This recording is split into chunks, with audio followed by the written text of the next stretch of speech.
Good afternoon and welcome to Second Chance.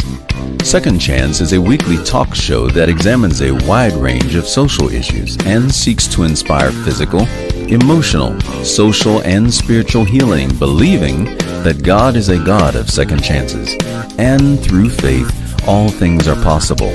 Second Chance airs live each week from the beautiful campus of Oakwood University and features real people with real issues and offers real answers. And now, here's your host, Kenneth Anderson.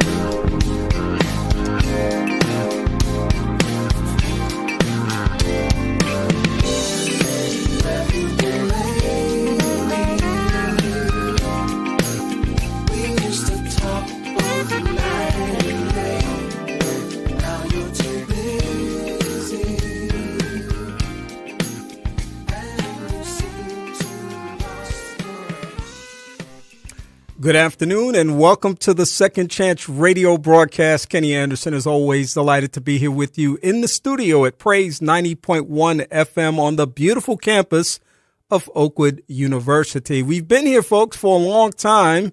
And for those, of course, who join us from one week to the next, you know that this experience is really all about inspiration. It's all about providing information. It's all about sharing the good news about a variety of different things. Today, of course, will be no different, as I have multiple conversations planned for multiple guests today, all designed to provide you with and to enrich you with information that you can use. I hope that everyone is having a great day here on the last Sunday of the month of January. It's kind of hard to believe, folks. We're about to turn the page on the first month of the brand new year. It's not so brand new anymore, and move into a very significant month for lots of reasons. Some people call it the love month because February 14th, of course, is Valentine's Day, but it's Black History Month. And the theme of Black History Month this year is Black Americans and the Arts, or African Americans and the Arts. And of course, we're going to be sharing information about that and perspective on that next Sunday in the broadcast with our What's Going On Social and Political Roundtable. We look forward to you joining us at that time to be able to experience Black History Month 2024 here already.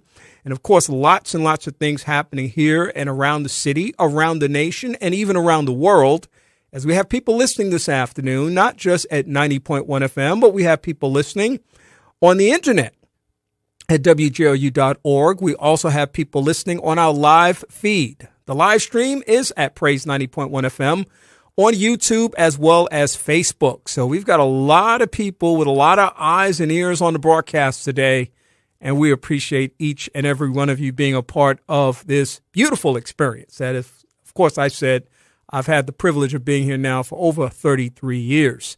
We, of course, every Sunday invite individuals who we think can enrich your understanding of the territory. Before we introduce our first guest today, I want to let you know that on next Sunday, I'm going to have a major announcement about the establishment of the Mother Ernestine Fletcher Tibbs Memorial Scholarship for the Social Work Department at Alabama A&M University. It's the first endowed scholarship for that department in the almost 50 years that that program has been in existence. And, of course, that scholarship honors the life and legacy of my mother-in-law, Mother Ernestine Fletcher Tibbs, who passed on December 11th of 2022. We spent much of the last year, not quite a year yet, but much of the last year investing and raising money in order to endow that scholarship with $25,000 of seed money to get things started. Well, I've got a big announcement next week, so you're not going to want to miss the broadcast on next Sunday. In fact, I'll probably be celebrating all throughout the broadcast. Well, am I saying too much right now? Well, let me not say too much because I might reveal the surprise too soon. But you want to tune in next week so that we can let you know about the progress that we're making on establishing that scholarship at my alma mater, Alabama A&M University. I should say one of my alma maters. And, of course, one that I continue to have a tremendous relationship with and value and certainly appreciate for so many different reasons. One of the things that we celebrate during Black History Month, of course, is the fact that there are so many individuals who are trying to make the community better, speaking specifically about the Black community, In my role as the Director of Diversity, Equity, and Inclusion for the City of Huntsville, representation matters to me. And it is important that those individuals who are part of the landscape of any community find people who they can identify with, people who look like them, people who share similar cultural contexts, and certainly have the ability to move life forward. Joining me this afternoon is one of those individuals who I've known for many, many years now. His name is Robert Clark.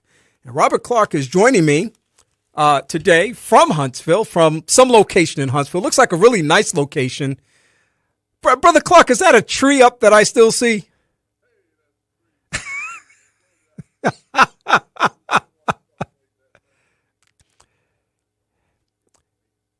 Hey, look, man, we should celebrate Christmas every single day because, you know, when this Christmas holiday comes, we talk about Jesus is the reason for the season, and we talk about love and cherishing one another and family and friend and food and fellowship. So, man, rock that tree all year long if you feel you need to.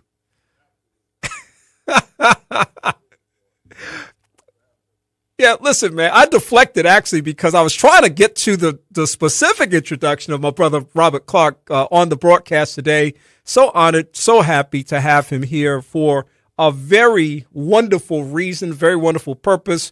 I should give full disclosure. I've known Brother Clark now for many, many years as one of my brothers in the 100 Black Men Greater Huntsville chapter.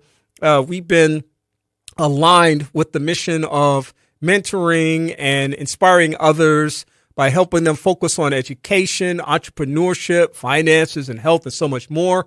He himself is an entrepreneur, business owner, has been very successful in that particular landscape.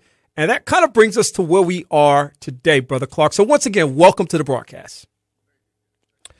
So, you know, people send me emails all the time. They send me invitations to various things all the time. I opened up my email not too long ago and received an invitation. This is probably around the latter part of November. And it was an invitation to an event that was taking place on December the 6th. It's a grand opening, Grayson's Corner, a Clark property management development. And not that I, associate everything with Robert Clark, even though that would be pretty easy to do since he's so successful and has such a large footprint in this community. I got kind of curious. And then there was a complimentary document that came with that. I started reading through it, and my heart, I have to say, was just so full when I recognized what I was looking at. And I have you on the show today really to celebrate you, to talk about this significant achievement. And this is in your role now as a developer, making it happen right here in the city of Huntsville with the grand opening of Grayson's Corner. Let me, first of all, not bury the headline. First of all, let me say congratulations before we get into the weeds about how we got to this point. And you know what? I got to say this, too. I just thought about this. Brother Clark is a miracle. So for so many ways. We're all miracles in so many ways. But Brother Clark, I know that you've had medical challenges over the years that were relatively serious. I know that you went to school and earned a degree in theology, and that you are an ordained minister. You have, many, many years ago, my wife bought a car from your auto dealership on University Drive. So, we go way back for a lot of different reasons. And I know that so much of what characterizes you is the word gratitude. And I just want to stop there for a minute because this is a Christian radio show, Christian radio network. And one of the things I think we need to do more of is just express gratitude. So I just want to, number one, highlight those points in your life that call for gratitude and suggest that it's something that I'm sure you identify with quite strongly. Oh, absolutely. We're just so blessed that, God has allowed us to have these visions and these abilities to continue to support our community. We are called to love him and to love people. And so in this, we've just, with this development, we've just really focused on, as we were with the 100, about empowering our community. And in particular, in this event, the northern part of our community in North Huntsville. We believe that It's always been God's plan that we have equality and diversity in our community. And that's one of the things that we try to focus on here with Grayson's Corner and the development. Even the office that you worked in, I think the name has changed, used to be called the Multicultural Affairs Office. That office focused on, creating these type of commitments and enhancing the community, sustaining diversity and inclusion and equability and those type of things. And we continue to push towards those marks of striving to create these kind of environments and to foster this type of participation in our community, sharing about financial literacy, financial wealth, and wealth management. And so that's what Grayson's Corner and this ideology of empowering this part of our community has kind of inspired from. So we're grateful to God for his giving us that challenge. Man, it's just so exciting to see this. And of course, we're kind of teasing people a little bit too. They can, a reasonable person would suggest that they know what we're talking about, but let's talk specifically about what Grayson's Corner is. And I want to ask you some other things about the process. Okay. So Grayson's Corner has become for me a somewhat spiritual, but a legacy for my family and for this community. When I leave here, I want to at least have some sort of footprint I've left. But the development is named after my first grandson, Grayson Clark. So it's Grayson's Corner. And each home in the development is named particularly after one of my family members, my mother, the Florence, my wife, the Harriet, my daughter, my son, so on and so on. And so I wanted to leave this legacy for them in this part of our community, but I also wanted to develop something in the northern part of the community that it seems that we've been kind of overlooking. And I say we, meaning some builders and some other organizations. In the South, we have several developments. I want to say up Airport Road. Some of I don't know the names of them, but in the East, we got Hampton Cove. In the West, we've got Madison and some other Limestone County properties. And when it came to North Huntsville, it seems that the developers jumped North Huntsville and went to Meridianville and Hazel Green. And so I thought it was unequitable for them to do that. So we decided with that spiritual leading to do something in North Huntsville that would provide that same type of equitable living. Nice homes. These are single family development homes, custom built, very high quality homes. My builders are from Ukraine. And so they put a lot of effort, a lot of detail into building these homes. So they aren't just box homes like you get with some of the Woodlands and some of the others, but these are more custom built homes. And they are placed in the center of our northern community so that we can have homes right under $500,000, between $400,000 and $500,000, and have that in our community as well. Yeah, and you're absolutely right. North Huntsville deserves every bit of that. For people that are who have not had a chance to experience Grayson's Corner yet, I know I still have yet to get there myself to take a look at it, but we're going to schedule a personal tour in the near future. I want to bring my interns with me so that they can have that experience as well. Tell us specifically where it sits. Well, Grayson's Corner is located, as I mentioned, in the northern quadrant of Huntsville. If a person would travel past Alabama A&M, past Winchester Road, you'll come to Hollow Road. And so it is, you go back east on Hollow or left on Hollow Road, and you'll come to the subdivision around that corner on that area. There's a lot of development going on over there. Toyota is only about 2 miles away. Certainly Alabama A&M is a couple of miles away, and Drake Technical College. So it's in close proximity to a lot of businesses, direct access to 431 and 255 to get you back over to Mid-City, if a person wants to go to Mid-City. So it's a great development, beautiful, and it's very simple to get to. Yeah. How do you go from, if you can maybe talk to the listeners, how do you go from being the successful business person that you've been, licensed minister, ordained minister, person who is deeply invested in the future of the community, young people and more, family man, how do you go from that to now saying, I'm going to turn my attention to being a developer? And then even beyond that, talk about the process, because this isn't something you wake up one morning and say, after a good night's sleep, hey, I think I'll just go develop some property. You got to go through some processes. So, and I know we just came through a pandemic and we've heard supply chain stuff all the time. So just talk about your process. Well, Kenny, sometimes it comes from a call on your life. Service to the community, service to people. Every business I've had, even the car dealership, it was about service. I could have sold those vehicles at an enormous price, but I kept it at a medium level so people could afford the vehicles and still have money to sustain and maintain their family living. In the housing market, I had a lot of rental homes that we acquired over a period of time. I think God called me one time to buy 10 homes and at $100,000 and put only Section 8 single parent women raising their children into those homes, because that's what happened to me in Atlanta. Being reared in Atlanta, someone offered my mother that opportunity, and she reared her 3 children in a home that way. So I was called to do that. And things just kind of continued to progress as we moved along. And so certainly I had finished.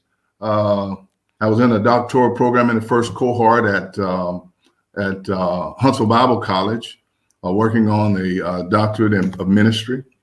And I had surgery, so I had some problems with my eyes. You mentioned I had some medical issues, so I kind of pulled back from that. And God touched me and asked me to develop this community in North Huntsville. And so that's kind of where it came, just to go and to fulfill that call upon my life. My life is not my own. I'm here to serve God and his people. And so that's what we're doing. Yeah, I think that's a beautiful story. And certainly that as our listeners are taking in everything that you're saying right now, I hope that people are feeling a sense of inspiration. And what's interesting to me also, Robert, is that, maybe it's not being a developer. Maybe it's some other thing that God is calling you to do. And I think you really hit the nail on the head. What we do, what we become is a calling. And when we identify with what we do, with that calling, then there are all kinds of things that are and become a part of that, meaning that we now have this intimacy with God. We're listening to him. We're growing our faith. We're depending on him. We're leaning on him. All these other kinds of things happen in that context. And as I mentioned, we just kind of came through a pandemic and supply chain challenges and things of that nature. Talk about being in the middle of this process and navigating some of those hurdles. I mean, you had to certainly go before the building commission and some things that I'm kind of familiar with from being a city employee. So talk a little bit about those things. Well, to develop a subdivision in this community or in any community, it's a long and really tedious process, because you start with, after the acquisition of the property, and you've got to subdivide it. So you got to have civil engineers and architects to help you with that. And once you get that broken up, you're dealing with the city a lot, the zoning board, the inspection department, went for the city council on several occasions to get through that process. I saw you there a couple of nights, Kenny. So it's a real tedious process. And even after you get the home built, you continue to deal with the city coming out, doing inspections and making sure that the homes meet the quality of homes that we want built here in this community in Huntsville. And so that was a good process, because that way we ensure that families get a decent product in the marketplace. But it's certainly a process that takes a lot of time and a lot of attention, and it'll take a lot out of you. But when you call for something, that's all you think about. You think about fulfilling that mission. And we all have that mission that once we reach a certain point in life, we have to reach back and we have to grab somebody and share with them, how this process works and how they can become successful in that. So I even give classes. I share with people how to do that, how to build homes, how to select homes, looking at the quality of the building process and all of that, because it's all about them having the best that they can have. And me taking that information with me when I leave here is not going to do anybody any good. So I want to share with people, and people are welcome to call anytime, talk to us. If you're looking at building a new home, or you want to look at maybe an acquisition of one of these, we're here to help you. And we have a credit union that have come up. It's a African-American owned credit union, female minority owner, and it's called Hope Federal Credit Union, or Hope Credit Union. And they are out of South Alabama near Montgomery, originated out of Jackson, Mississippi. And they are giving people a second chance to home ownership and that wealth legacy. And they will they'll look at financing, even if you have credit scores of 580. They know people have had problems in the past, but they even have some programs with $30,000 of financial assistance and down payment money. So certainly reach out to us, myself or Tanya Merritt, and we'll get you that information and see if we can help you with your dreams and aspirations. Yeah, we want people to listen to the end of this segment, so we'll hold off on actually giving them that contact information till the end, because we just got a few more things we want to share. But Robert, your story is so inspirational for so many reasons. You started out at a place that I would be remiss if I did not reiterate, and that is the importance of leaving a legacy. This is Black History Month coming up here in just a few days. And although the theme this year is African Americans in the arts, over the years, the themes have focused on things like diversity, equity, and inclusion, employment, health, relationships, family, and so much more.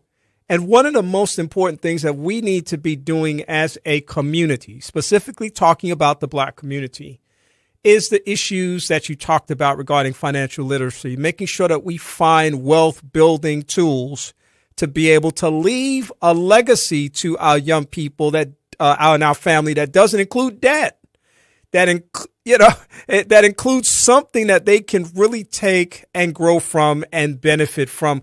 Can you talk a little bit more about that? Because clearly you're fully aware of that and fully committed to making that happen for yourself.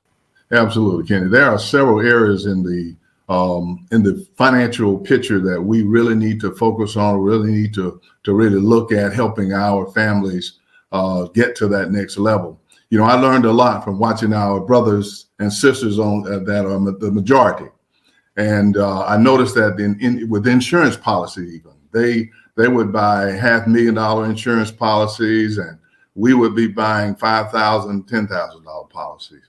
And so when someone passed, they had enough to bury them, and they had enough money to leave them enough that they could get a start, buy a home, start a business, or something along that line. We need to focus on putting our money more into things that are going to benefit our families down the road than, right up front. A car, we can get anything and drive, but let's put money into insurance policies, term policies, or in other type of investment vehicles that's going to return to our families.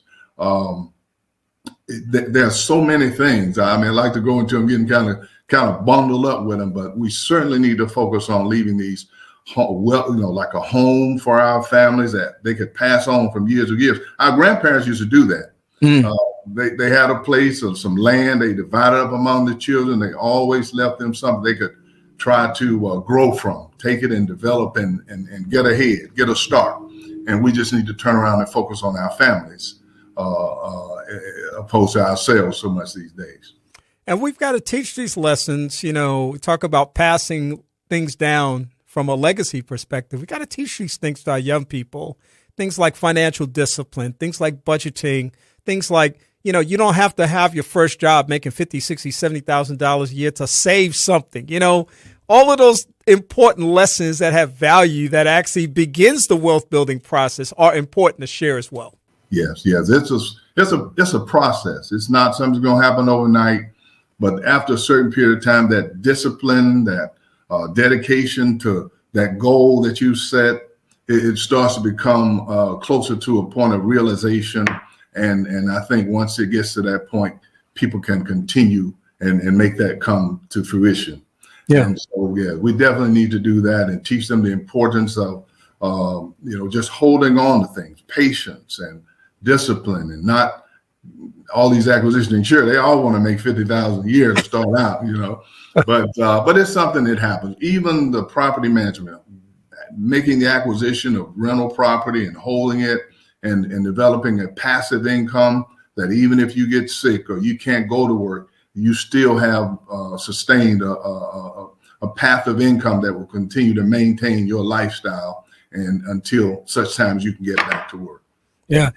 I wish we would do, and I'm saying we collectively as a society, I would faith institutions would do this. I wish academic institutions would do this. I wish fraternities and organizations and other social and civic groups would do this. I know some do, but I wish that we would talk more about the wealth building strategies and say to people that it's not about your income. It's about what you invest. Those age old things like paying yourself first and making sure that you understand that if you work or if you live long enough and work long enough, you're going to reach a point that a lot of people call retirement, whatever that might mean to people. But you don't want to have to work until you die. You don't want to have to work if you reach a point in life where you've worked all your life and now you still have to keep working because you don't have anything. Right. There are all kind of ways that people need to think about that. And I understand the multidimensional challenges and socioeconomic challenges that are entrenched in the fabric of our society. I get all of that.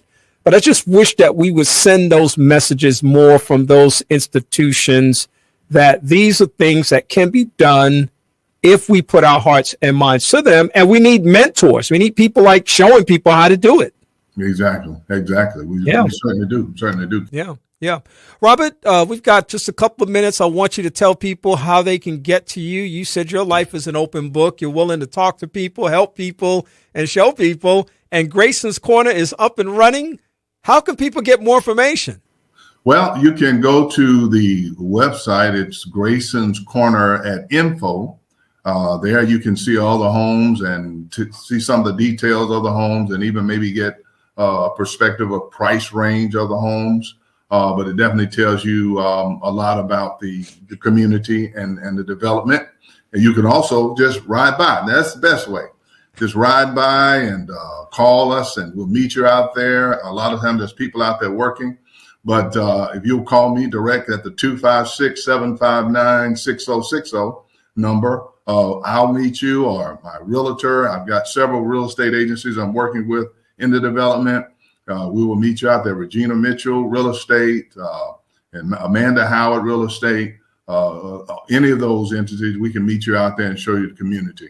And better than that, we also in each of those homes for the new buyers, we have left about $60,000 or $70,000 of equity in the home. Should you come to a point of financial need, you can go back and access that money for whatever that emergency might be. So we're leaving that in those homes. We're not trying to pull that equity out. We just want people to have homes, nice homes, opposed to making just the money aspect. Yeah, in North Huntsville. Absolutely. Absolutely. God be praised. That's a blessing. Indeed. Robert Clark is a developer with Clark Property Management. If you've not heard about Grayson's Corner, it's one of the hottest topics today in real estate. You definitely want to check it out. You want to check him out just as a person. Life is all about relationships. And when you meet somebody who you can connect with, it makes all the difference in the world. Brother Clark is one of those people. And thank you so much for giving me this opportunity and my listeners to hear more about what you've been involved with. Always thankful, Kenny, for you and your listeners and having an opportunity to speak with you all today. And this is a great program. We listen to it all the time. Every Sunday we get an opportunity with WJOU. Well, you can get all the information about this city that you want to. Thank you so much for having us again, Kenny. Thank you, Brother Clark. It won't be the last time. We'll talk to you again soon. All right. Blessings. All right. Robert Clark, developer, Clark Property Management Development Company. And I hope that you learned a lot today about this amazing facility. It's a brand new subdivision in North Huntsville. I'm one of those proud former residents of North Huntsville, even though I still have a home in North Huntsville that I rent. I'm still very deeply invested in that community, still want to see it succeed. And, of course, this is one of the ways that Brother Clark has seen to do his due diligence in that process as well. www.graysonscorner.com Info. Excuse me. Say that one more time. Grayson'sCorner.info. And I love the fact that that's named after his grandson. That's a pretty cool thing. And also the different house models are named after family members. How cool is that, folks? Really good stuff. Really cool stuff. We're going to come back in just a moment with more of our broadcasts and another round of guests in just a moment. I'm Kenny Anderson. It's Second Chance. I hope you're having a fantastic afternoon.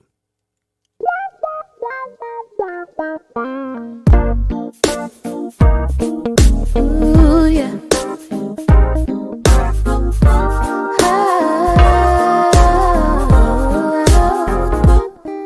Even when the sun comes up or when day turns to night,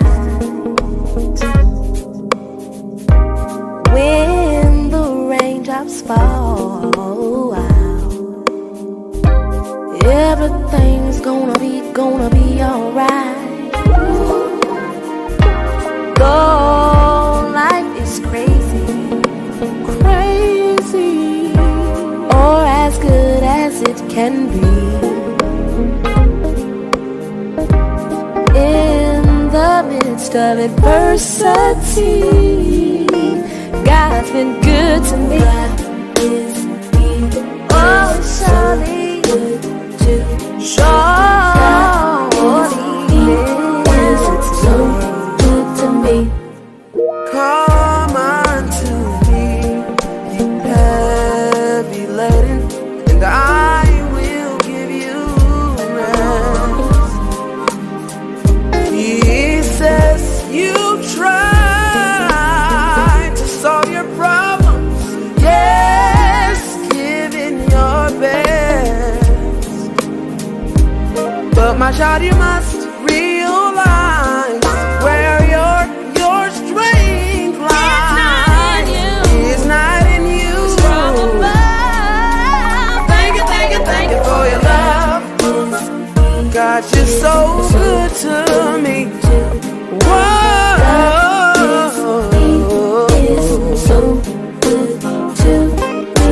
God, he's so true and he's so kind and protective, yeah. So good to me. So lift your arms to the from whence your help cometh. It cometh from above. Know that you are under his care, and he'll be right there to give you whatever you need.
Every year, the United Negro College Fund helps thousands of students go to college.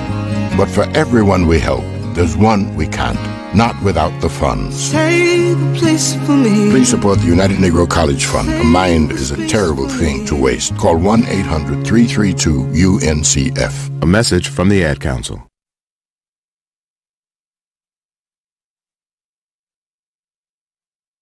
Transforming lives. Transforming lives. You're listening to Second Chance with Kenneth Anderson.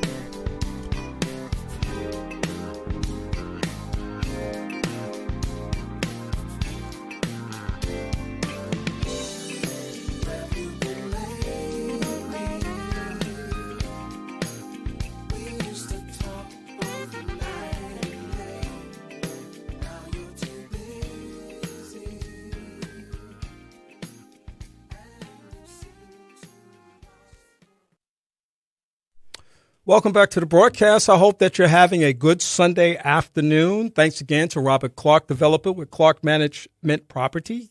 And a great conversation about a brand new subdivision in North Huntsville that is making an impact in our community. You know, every quarter we have a conversation with a group of individuals from Drake State Community and Technical College. We like to call the segment Drake State Presents Perspectives in Education. And we have some individuals joining us this afternoon who I'm going to introduce at this time. Dr. Patricia Sims is president of Drake State Community and Technical College. Dr. Sims, I'm so excited. I want to jump out of my chair. It's been a while since you've had a chance to join me, but you are one of the pioneers, trendsetters, and trailblazers who have led by example in terms of being a part of this dialogue. And I absolutely appreciate you being here today. Hey, Kenny, Happy New Year. It's exciting to be back with you. Excited for the new year. And yes, we are ready to go. So thank you for having us. Absolutely. And of course, I got a chance to see you briefly before the Christmas holiday because I was able to celebrate with you and a bunch of other folk who have helped us move Jazz in the Park forward through your consistent support at the school. And so we had a little reception for our sponsors and got a chance to see that night, and certainly appreciate you being there. You just show up. That's the thing. You just show up. And I know you know what I'm saying, too, because number one, you're a very busy person. Number two, you know people who don't show up, who probably should show up. And you consistently show up. You're not one of those folk, and I love it. Well, you know, Kenny, you make it easy. So it's easy to show up for folks who show up for you. And so, yes, we did get to visit. We are so excited to be supporting Jazz in the Park again this year. Can't wait to see all that you have planned. So we're excited. It's going to be an amazing 2024. It absolutely is going to be. And, of course, we're starting it off on the right foot because you have Dr. Lesley Schatz with us today, the Director of Institutional Effectiveness and Title III Administrator at the great Drake State Community and Technical College. Dr. Schatz, how are you doing this afternoon? Uh-oh, you might be on mute.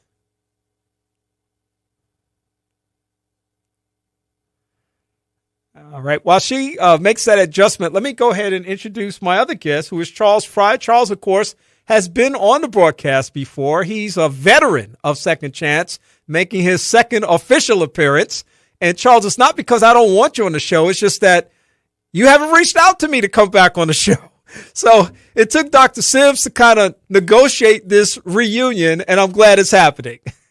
Well, Kenny, I am, as always, I'm glad to be back here again. And you're right, that was my fault. I've just been extremely busy with C&I Solutions and a lot of traveling, but I'm going to make it my purpose to make sure that we become part of this, as Dr. Sims says, a quarterly event. We can make that happen because, listen, C&I Solutions is making a difference in this community. And, of course, you're here today along with Dr. Schatz. I think she's there she is. Dr. Schatz, is your sound working now?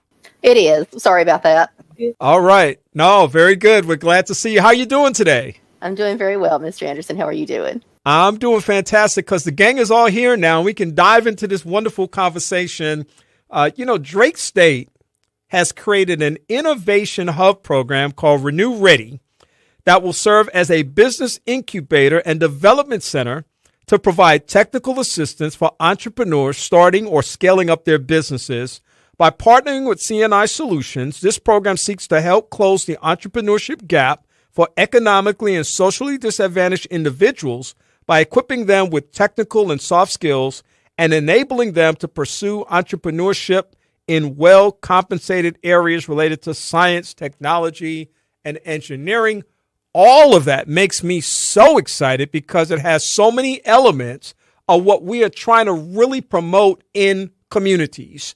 We're talking about entrepreneurship. We're talking about people who may not be as advantaged as others. We're talking about the opportunity to really have an impact and make a difference. We're talking about partnering with successful local businesses. We're talking about bringing in a community college on board. So it's got all these wonderful elements, Dr. Sims. I celebrate with great enthusiasm what seems to be another pioneering and trailblazing partnership that you have led out in. Tell me a little bit about how this came to be. So, Kenny, we are super excited for ReneuRedi and extremely excited about working with Mr. Frye and his group. So this opportunity came to us through Innovate Alabama. But let me just step back, because one of the things, and I share this with the audience each time we're on the show, is that we are a community college. We're not just in the community, we're a part of the community. And a part of that is a responsibility to make sure that the individuals in our community have as many opportunities as possible. And so we're so fortunate to have great partners like Mr. Frye to make that happen. And Innovate Alabama.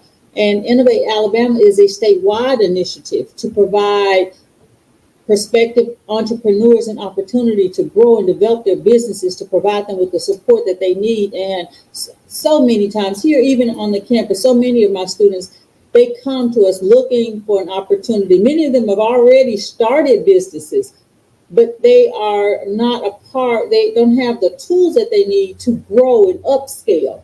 So they're doing it on a smaller scale. And so this opportunity will allow us to help those students and people throughout our community. And we have, again, great partners like Mr. Frye, who's already in the business and doing the work that we can partner with. So it just makes sense for our community. So I'm excited to just be a part, to be the connector for this opportunity. You know, Charles, some people out there, and they insist on reinventing the wheel. And there's some people who have the foresight to say, why don't I just link up with somebody who's doing what they're doing so well, as in the case of this particular partnership, CNI Solutions. You've been on the show talking about the great investment that you're making in our community through that initiative. But remind our guests about what CNI Solutions provides for our community. So one of the things that CNI Solutions provides for the community is our flagship program, which is the entrepreneurship program.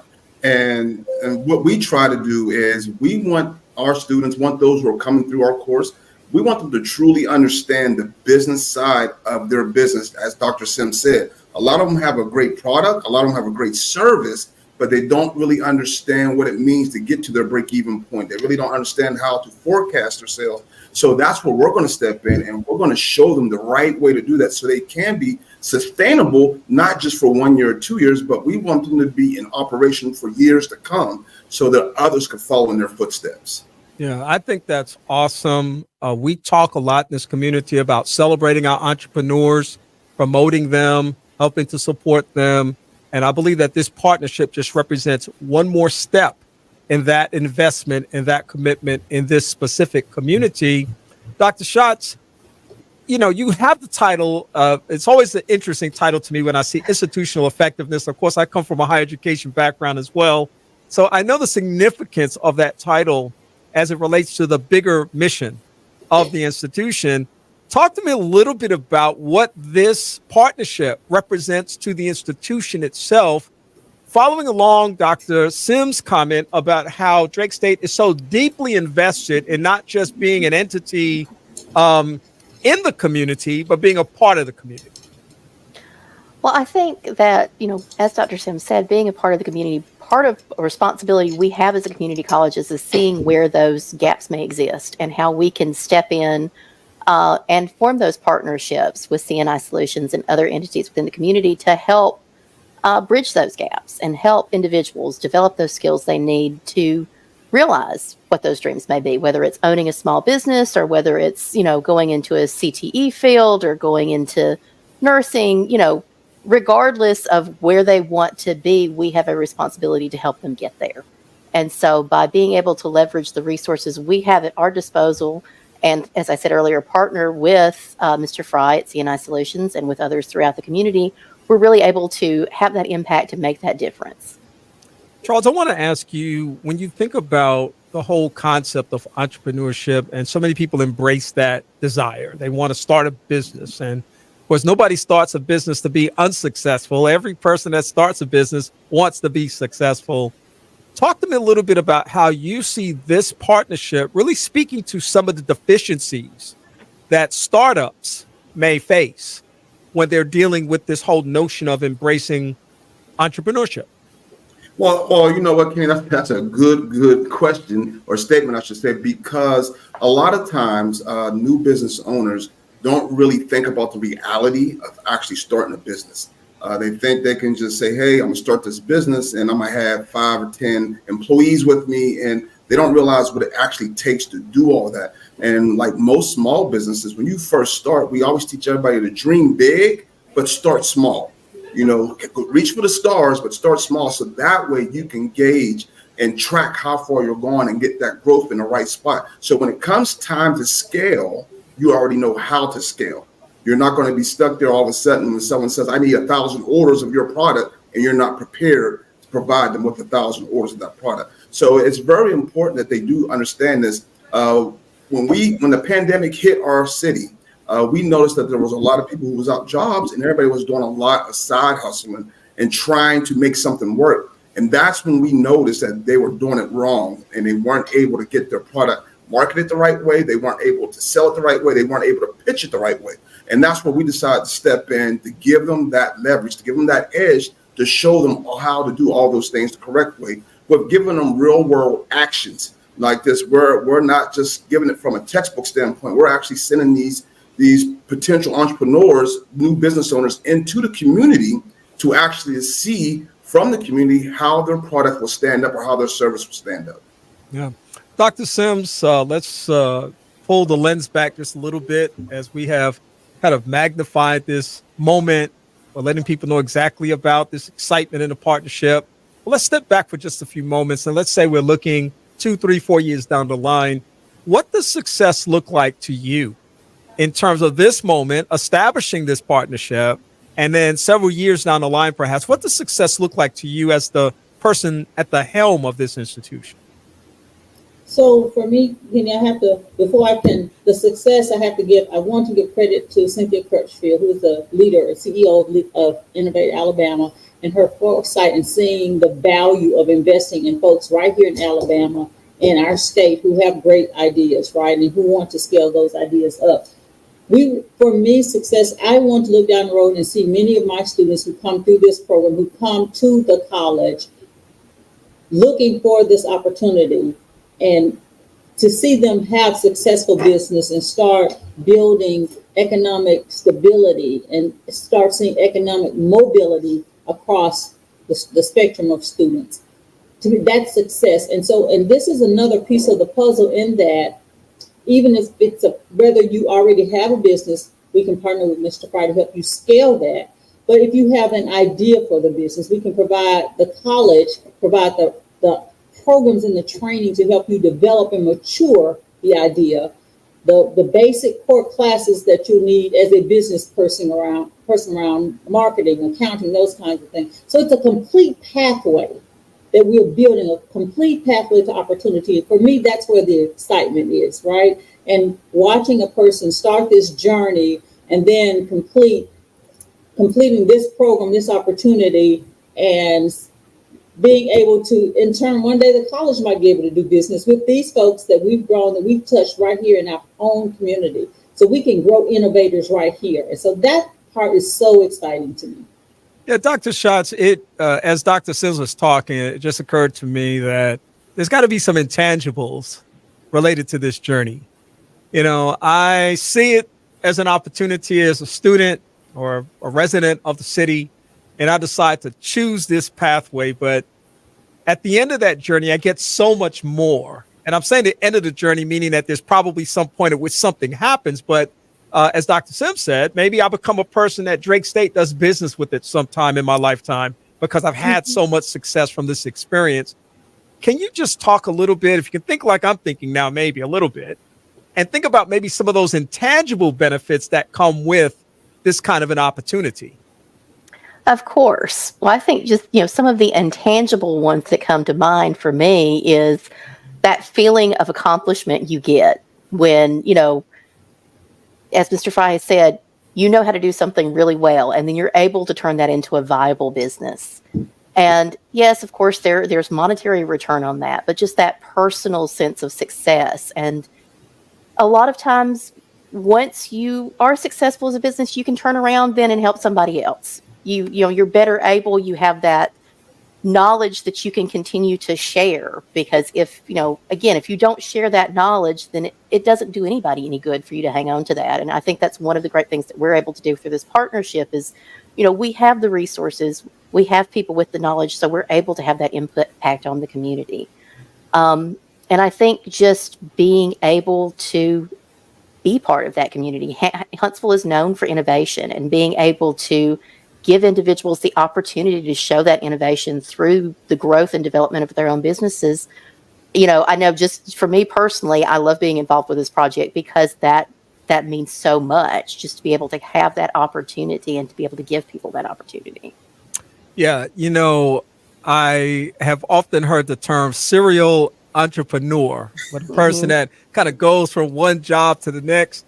I am a serial networker, meaning that I think one of the intangible benefits of this experience is the people you meet, the people that you'll be exposed to, and those opportunities that come from that. And Charles, as I'm thinking about the value of networking and understanding that I think all success in life, regardless of what success it is really predicated upon relationships, how we establish ourselves and present ourselves in the marketplace. Can you talk to me a little bit about that as an intangible benefit of just entrepreneurship? Oh, that benefit there is crucial in the networking process. We four would not be here right now without that networking established. I would have never had the opportunity that I had to meet with you to be able to come on your air the first time. And I would never had the opportunity to meet with Dr. Sims had I not met with her at her school and did a tour of the school just to get to know Drake State. So that networking force that these students are going to get through this is going to be phenomenal, because they're going to be exposed more than just C&I Solutions in Drake State. We're going to expose them to community members who have actual prominent jobs in our community, who are CEOs of companies, and they're going to get a lot of bit of that feedback from them as well. So they're going to get a chance to network outside of the actual training that Drake State and C&I Solutions is going to be providing to them. Yeah, that's awesome. So if I am now a person who's interested in all of this great information that's been shared today, where does one begin? Is that a fair question to ask? Is there a beginning point, or is it just a matter of sharing information, or is it a matter of getting people plugged in? Dr. Schatz, do you want to take a shot at that? Yes, we have actually got a web address that I can give you that people can go to and fill out the form if they're interested. And give me just 1 second. That's okay. While you're looking for it, I'm going to say, and they should be interested. Right now, there should be so many people looking for something to write with. They're grabbing their tablets. They're taking their phones out. They're trying to do screenshots and all kinds of things in order to make sure that they get this information. Because you, like me, Charles, I know it happens to you all the time. At least a half a dozen times a month, somebody tells me they want to start a business. You're laughing. You know what I'm talking about. At least a half a dozen times, somebody says, I want to start a business. I want to write a book. I want to be a public speaker. There are opportunities out there for people to do the very things that they say they want to do, but we've got to get you to follow up on that. And I know people say that's where the rubber meets the road. The people that are really interested are going to follow up. Well, that's you this afternoon. You listening out there that are kind of scratching your head and thinking about this and saying, somebody's out there saying this is confirmation for them because they've been kind of wondering about this. Somebody's saying, there's the answer that I've been looking for, and here's the specific information that can help create a pathway to success. You're the ones that need to be writing this information down, and it's Sunday afternoon, but folks, leave a message this afternoon. Go on the website this afternoon.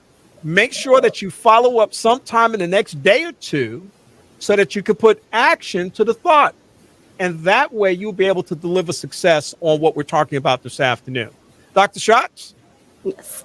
So the form that we have set up can be found at https://form.jotform.com/233314953641051.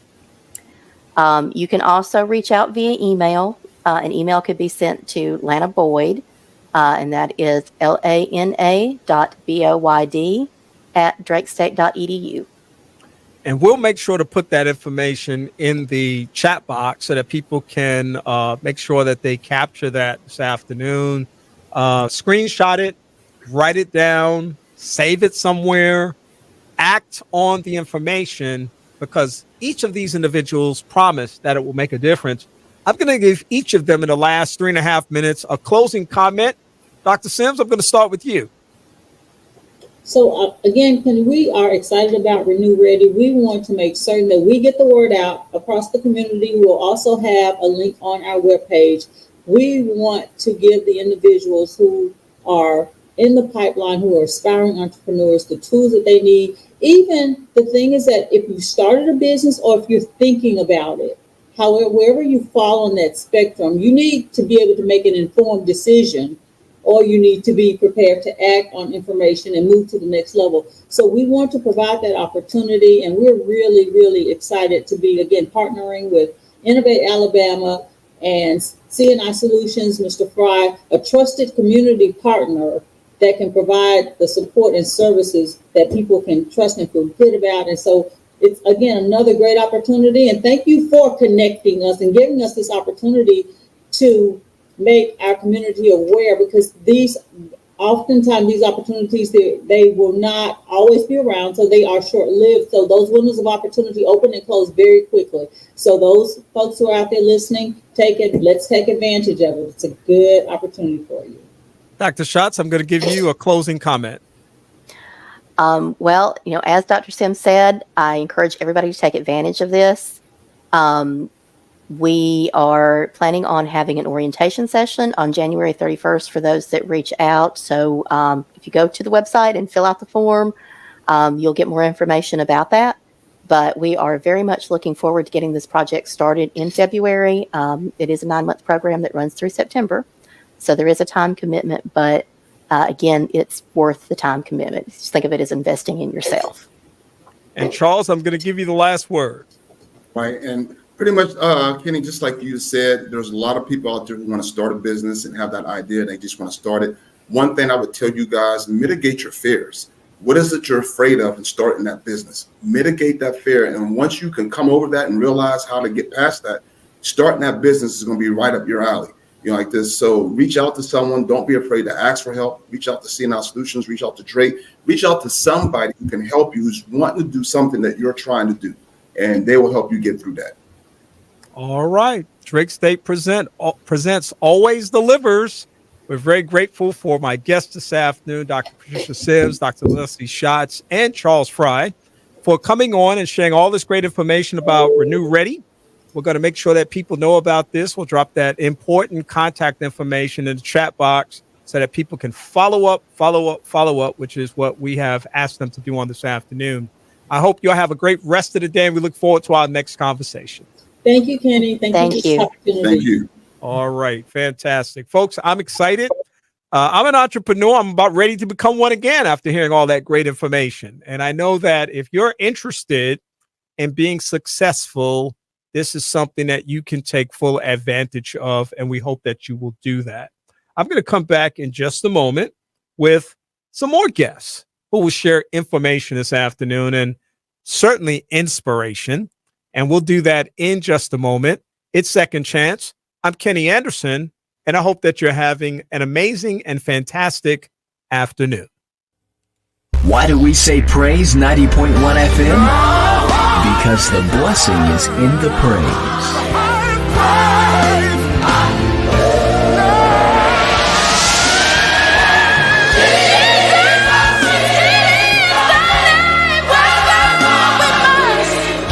Filling your day with songs of praise on Praise 90.1 FM.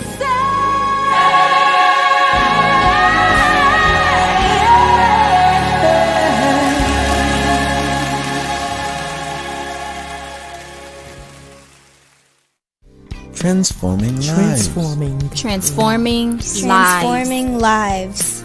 You're listening to Second Chance with Kenneth Anderson.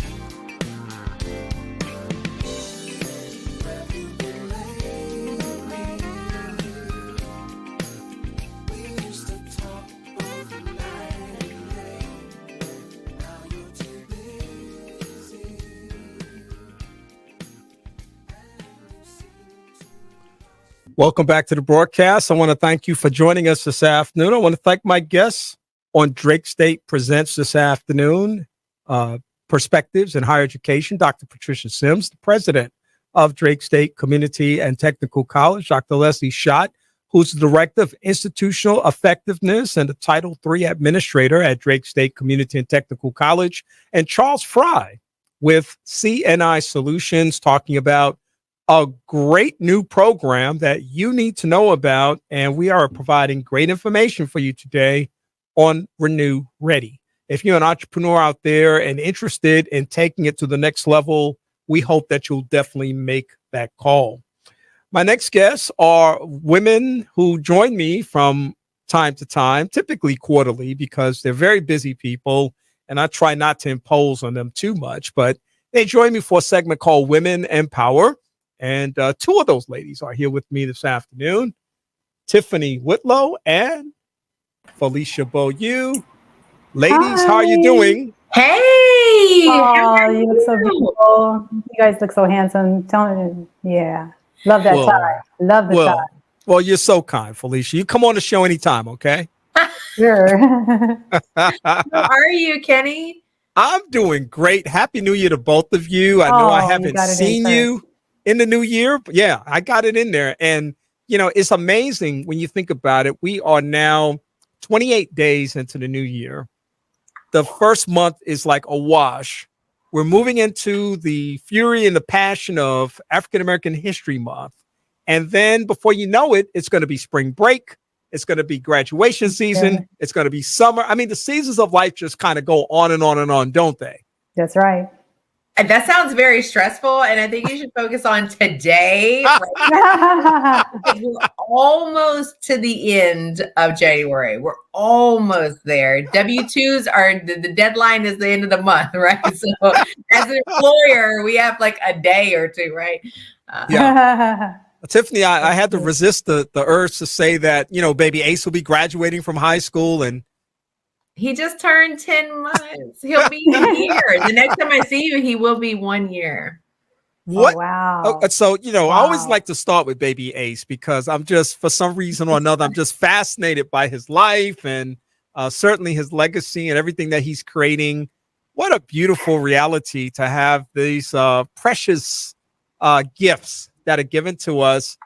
Talk to me a little bit about what's been going on with baby Ace. Baby Ace was an adjustment. Baby Ace has more sky miles than most people that I know. So he still travels with me. So it's almost February. We'll be in Orlando this month. He'll have been in New York. He's been to zoos in several different places. And so, I mean, what's his favorite animal? His favorite animal is a penguin. A penguin. Oh. Yeah. Yeah. And so, you know, Kenny, we're all still adjusting. I mean, I'm savoring the moments where we have both older kids at home and the baby. Lemire has committed. He wants to go to Alabama. David has UAB on his radar. So, I mean, pretty soon it'll just be Tiffany, Lou, and the baby. And Lou is an assistant coach at A&M for baseball. So he's gone on the road. It's about to be baseball season. He's about to be gone. So it's really just me and my boys. You're going to put that backpack, you're going to put him on a backpack and carry him right along. He's going to be right out there with everything. That's what I did with Lamont. He's a backpack on the front and books on the back. Backpack on the front, books on the back. That's funny. That's funny. Yeah. Hey, listen, both of you have been really immersed in life for different reasons. I want to talk to you a little bit about that. Of course, Tiffany, you know, my guilty pleasure is Love and Marriage. I thought about you all weekend, Kenny, and your guilty pleasure. I was like, he's getting his guilty pleasure. He's getting his guilty pleasure. Well, listen, I had to see the season 5, 3-part finale. So, you know, I'm glad you thought about me. I did. I was like, he's probably doing it.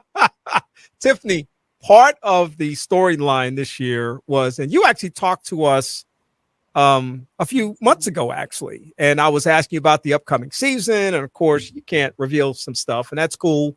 But you actually did something that I am not surprised that you did, and that is you and Lou are no longer cast members. And even though Carlos has extended an invitation to keep the door open anytime you guys want to come back, I want to ask you what you thought about that comment.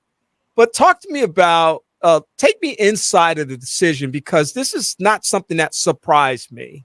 So take me inside to that decision. Yeah, I mean, I really firmly believe we only live once. And when I think about the people that matter, and like I ask people often, like, what legacy do you want to live? Mm-hmm. I don't know that the reputation that exists by being a part of that show has anything to do with like the legacy that I want to leave. And I don't want my kid growing up with like this false expectation of what people want him to accomplish in life, and just the peer pressure. And so, Kenny, I mean, one part of it was just like the harassment. I mean, literally, like I would go places and people are harassing you. People would call my job and be like, I'm going to drag you down the stairs.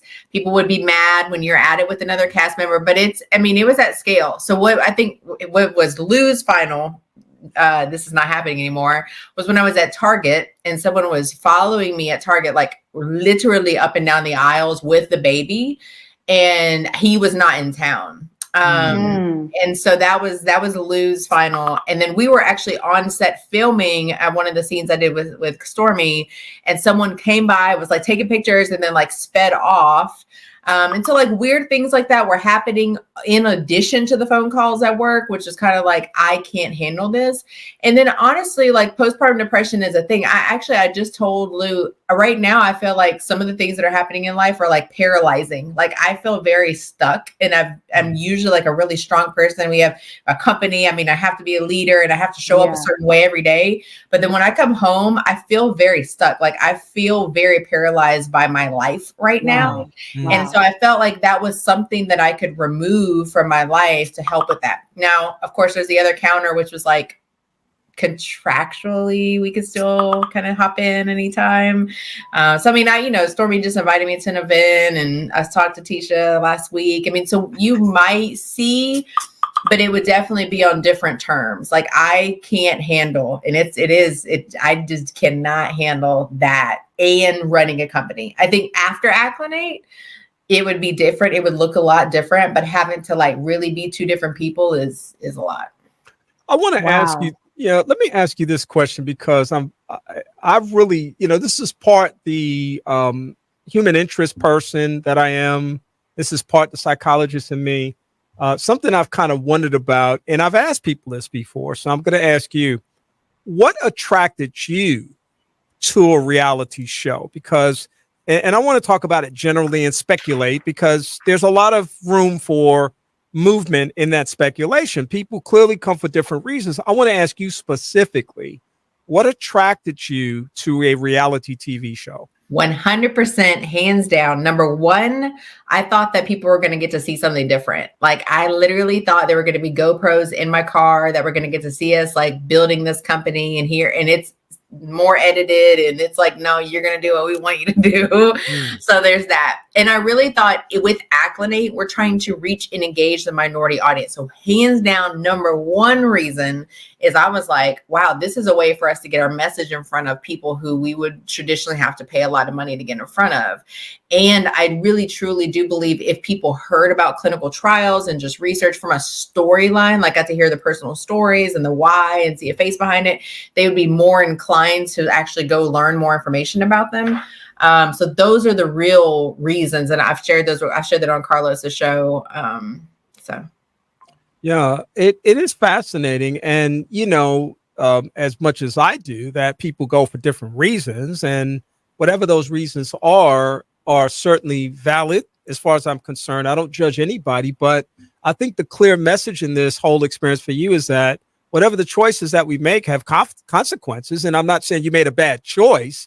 I'm just saying that the outcome produced something that caused you to really confront, is this a place that I need to be?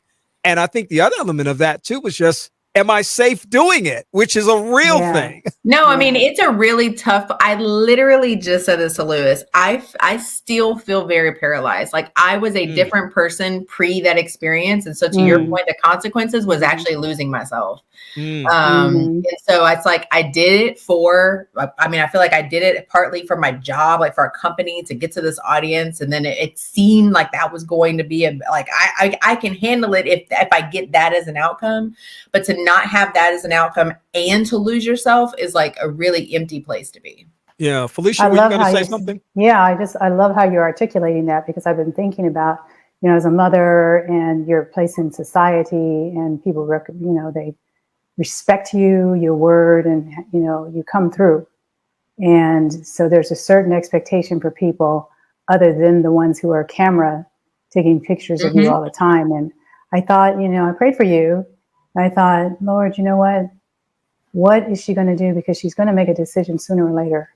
And I didn't think it was going to be a decision for continuing what you were doing, because I know how important Acclimate is to you. I remember when you first got started, and I remember how much a difference it made for your son and his, his friends and things like that. So I'm really proud of you. It always takes it's tough making a decision like that, because you don't know if you're making the right decision or not, but I think that you know that you are making the right decision. So let me just empower you and give you a word that you are strong, you are there. And you said this, you said you closed your community closer, around you, and you needed to do that. Remember last time we were on? You're saying your team is much smaller than it used to be. So just looking at you and just like, we're really proud. Thank you. Yeah. Thank you for the opportunity, Kitty, to kind of talk through that. I'm sure that there's many people out there who have to make really tough decisions, probably not at the same scale, but I don't think that people really understand how it really impacts you, the person, like the human behind the decision. Right. It's just it's really hard. I want people to feel empowered to like continue just to show up for themselves. It's hard. It is hard. It is the hardest thing. And when I say I want to find myself before the show is also without a baby. Yeah. So. Well, it's interesting. I'm going to let this go in just a minute, but again, it is my guilty pleasure. It's an interesting thing, I believe, when I think about all of the reality shows that are out there, whether you're going to go back to Survivor as being one of the original ones, and this whole notion of, at one time, reality shows seemed to be like the raw reality of something that people had not necessarily experienced. And then you started seeing these relational kinds of things and these family kinds of things and these situational kinds of things.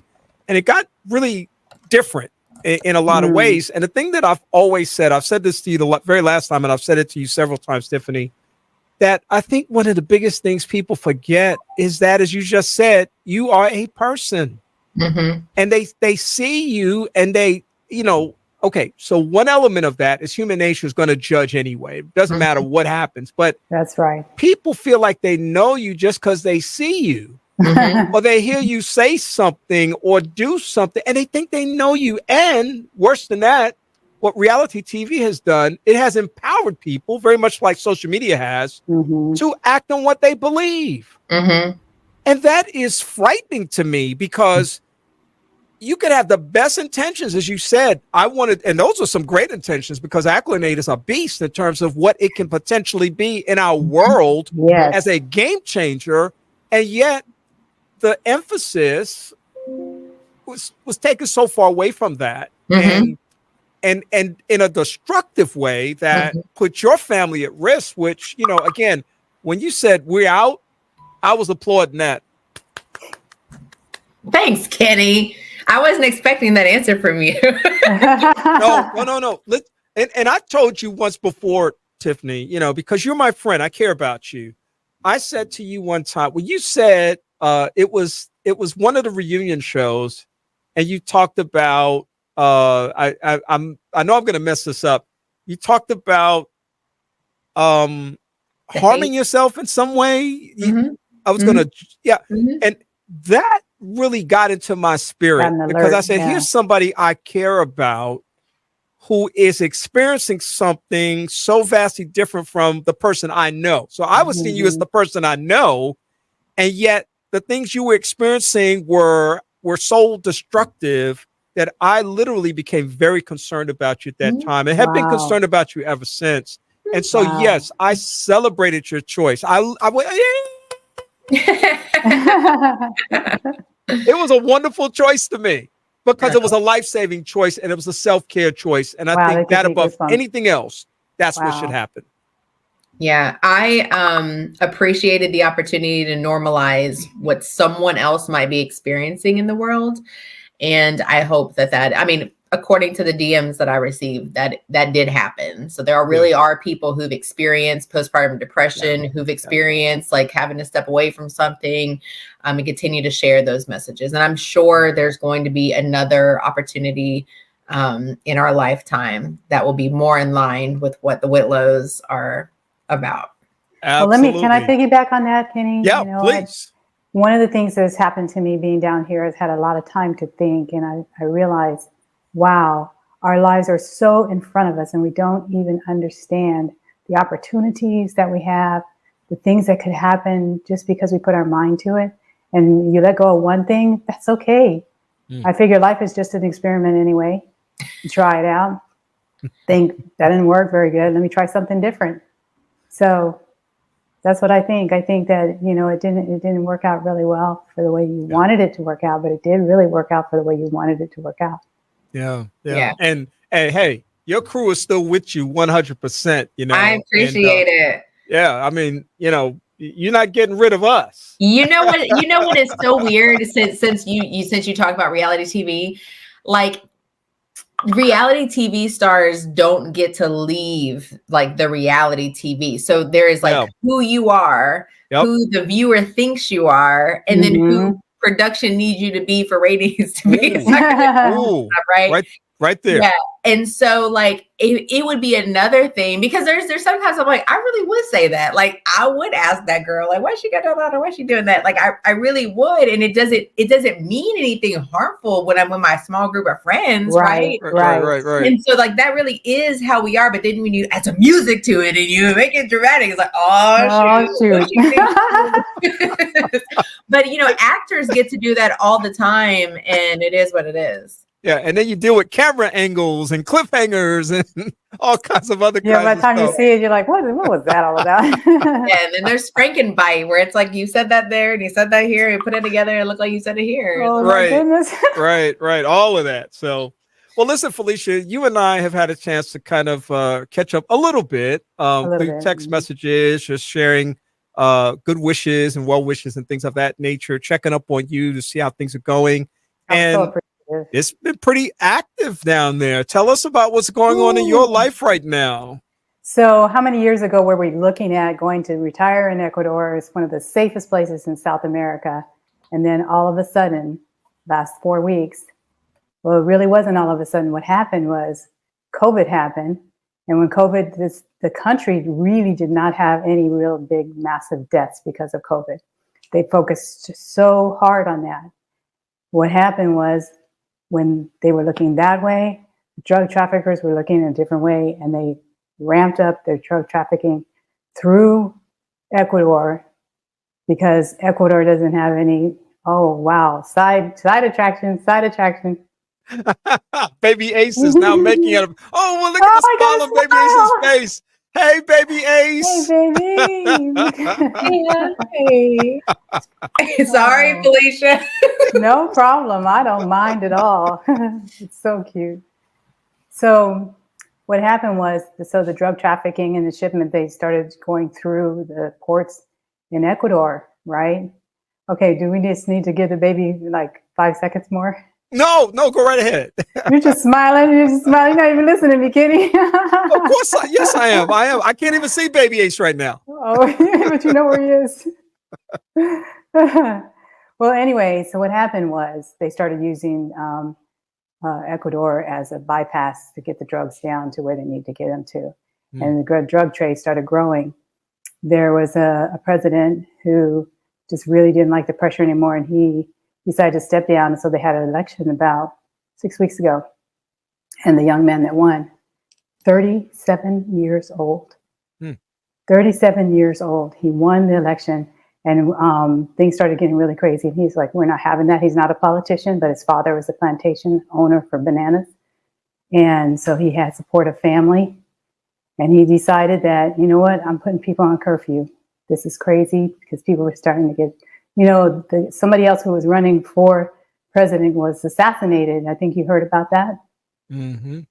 So that happened. And then this young man stepped in and took the place of the person who was running for president. And then just shortly, in there, maybe 3-4 weeks, I guess, he decided that he was not going to be threatened by the drug cartels, and he declared what is that called, Kenny? When you can't go out of your house at a certain time and everything like that. Like a curfew? Yeah, he imposed a curfew from 11 o'clock at night to 5 o'clock in the morning. Yep. And so that happened, and people still, they got mad and angry, and 3 of the towns, not towns, because the towns actually have about millions of people that live in them. 3 of them were like declared against war. He declared war against 3 of the big towns. And so that's what's happening now. People are getting robbed. How are you? I am fine. I'm fine because I told you guys I live in a fishing village, right? And I don't know what a fishing village looks like to anybody, except for to me, it looks like a bunch of houses, and people have their boats out there in front of their house, and the ocean's on one side and their house is on the other. Is this a new way of talking about a yacht club or something? No. But there are people who stand out like that, and I'm kind of concerned, a little bit. I'm very concerned. We've done everything that we can in order to protect our home. We feel safe. We feel okay. And most of the Americans and the Canadians that are here, they feel the same way. But there are some criminal activities that are happening. One young man that we know, talking so much. When you talk about people that talk so much, right? Telling all their business, talking so much. Some thieves decided, oh, he's talking, let's see what he's got. And he was outside working. Hey, what you doing? We need a realtor. He said, oh, there's a realtor down the street. They went down the street and they came back. He's not there. What are you doing? I'm getting ready to go get something to drink, as far as, like a soda or something, because he's working outside. Oh, we'll take you. He gets in the car with these guys. Why? They pull a gun on him. They tie him up, and they steal everything that he has in his house, including his underwear, as he would say. Oh, my goodness. Sounds like you could be a reality TV show producer down there. Jeez, girl, no, after what you went through, no, thank you. I mean, you could produce. You have a lot of content happening around you. It's scary content. That's some scary content for sure. And that is your lived reality. And Felicia, I know we don't have a whole lot of time left. You're going to actually come back on the show in about a couple of weeks or so, because we're going to talk about your own personal journey with Parkinson's. But, I gotta wonder, I mean, is there any element of concern on your part? I know you said everything's fine. You're in a fishing village. You're kind of isolated from some of those things, but these things could quickly. Concerned. Yeah. I am super concerned. I'm super I don't want to have fear. I don't want to live in fear. God did not give us a spirit of fear. We've done everything that we could, but it's scary. It really is. To know that now we're number 99 on the list of safe places to go and visit, right? We were number 1 and number 2. Wow. Yeah, it to me it's scary, but Leon is not afraid. Leon has always been one of those Pathfinder type of person. He always has a little knife in his pocket. He always, is thinking about what could happen. Like, for instance, we have cast iron bars on our windows, but you can't see because it blends in with the house really well. He said that it's important to create barriers, and that's important for us here, you guys there in the United States as well, to be able to create barriers to people who are trying to enter into your home. So we have wrought iron on our windows. We have a dog. We have lights that movement lights that happen. We have an alarm that if our car is being stolen, moved, or whatever, there's an alarm there. So we've done whatever we could do to increase safety. We even have a well. We have our own water well, and we have our own, we have 3 different types of generators. One is a solar power generator, which most people don't think like that, but Leon is like this Pathfinder dude. He's always thinking, what could go wrong? What could go wrong? What could go wrong? Even to the fact that we had a ladder that was sitting outside, and it was like about a 15-foot ladder. He's like, I can't leave that ladder out there because the upper floors are not reinforced like the bottom floors. So we brought the ladder inside. So we're just doing whatever we can do. I'm not concerned yet, but if I talk to you again in the next couple of weeks, and I am, I'll let you know. I'll be coming home. Well, listen, I am concerned for you, and I will do what I can do, which is pray about situation. I know that you all will exercise the best judgment in the matter. Situations can easily deteriorate anywhere you are, as we see them even deteriorating in the United States in some ways, but that's a whole nother conversation. Yes. But ladies, I want to thank you all for being here today. I want to thank you for your transparency, your candidness. You're always willing to share parts of your life that I think are so valuable to the listeners. And so thank you once again for being a part of the conversation on today. I always give you a chance to kind of share information, if you'd like to, about social media, activity, presence. I know I always want to give a shout out to Acclinate. So Tiffany, I'll start with you. I definitely want to touch on, this is a Women in Power panel. And so I just want to kind of put out there that March 8th, of course, we have Women's History Month, and March 8th is the official day. The theme this year is Women Who Advocate for Equity, Diversity, and Inclusion. And so if there's something happening in the community, make sure that you know about it, Kenny, so people can share and post. If you know someone who's doing this in your community, it could be a simple call out on your Instagram page or something like that, just championing. I think that we should do much more of the championing at like grassroots levels and not have to have the perfect graphic to do it. And so I just wanted to call that out. Thank you for allowing us this platform and opportunity. And of course, Acclinate, Now Included. Would love for everyone to tap in and join the Now Included community at nowincluded.com. And you can find me most active on Instagram. You know, Tiffany, it's amazing how confirmation comes, because just earlier today, I'm working with 3 brand new interns in my office. And one of the assignments that I gave one of them earlier today was to create a display for our first floor display case for Women's History Month with that theme. So we're definitely on board. We're doing our part from the Office of Diversity, Equity, and Inclusion here in Huntsville, and we'll also be doing our part on social media as well. Felicia, I know you've traditionally given people a web page to go to. Foragingfordope.com. Foraging for dope, because when you have Parkinson's, you need dopamine. So the dope stands for dopamine. So foragingfordope.com. We're growing that. Tiffany helped me get started on that, and I'm just digging my heels in. And I started a little book for Harley. Actually, the book part is done. We're just waiting for the illustrations to come through. I love it. So well, listen, we know Baby Ace is in the vicinity, but I'll back off of Baby Ace for right now. Exciting to see him, exciting to see his smile. And he, of course, I think he's only missed maybe one time on the broadcast. He has made consistent appearances as part of this segment, and he is just a little superstar right there. And we appreciate it. If you're not on the live stream right now, folks, on Facebook and YouTube, you are missing a treat, because Baby Ace is pointing his finger at you right now and saying, "What's up?" What's up? Ladies, always great to talk to you. I'll talk to you again soon. Bye. Thank you. Bye. Oh, good to see you. All right. Bye. Take care. Bye, Baby Ace. Bye-bye. Tiffany Whitlow and Baby Ace Whitlow and Felicia Beaulieu joining me this afternoon for a segment that I call Women in Power. Always great to talk to the ladies. They always bring great inspiration and insight to a variety of things. I'm going to come back in just a moment with my next guest, and I'm going to do that right after this short moment of transition. In times like these, violence in our schools is a reality. So it's important to know how to prevent such tragedies from happening. Talk to your kids. Explain to them the dangers of weapons at school, and tell them that if they see a student with a weapon or even hear someone talking about having one, they need to report it immediately. Tell them if something doesn't look right or seem right to you, speak up. Get to know who your child is spending time with and where they are at all times.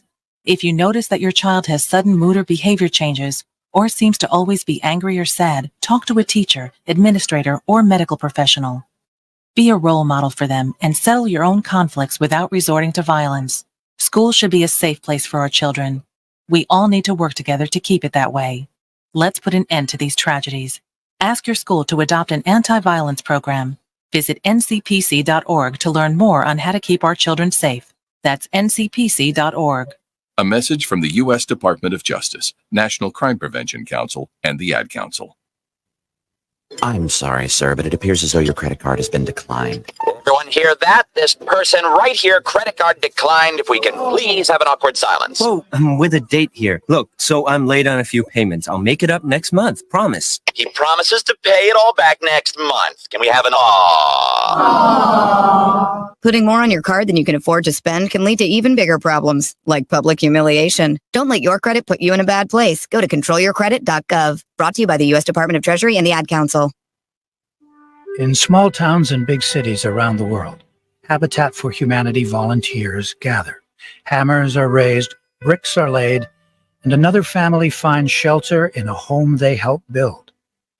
Habitat volunteers are changing lives for the better, and in the process, maybe even their own as well. Support the work in your community or wherever your heart leads you. Volunteer, get involved, and help build it. Visit us at habitat.org. Transforming lives. Transforming lives. You're listening to Second Chance with Kenneth Anderson.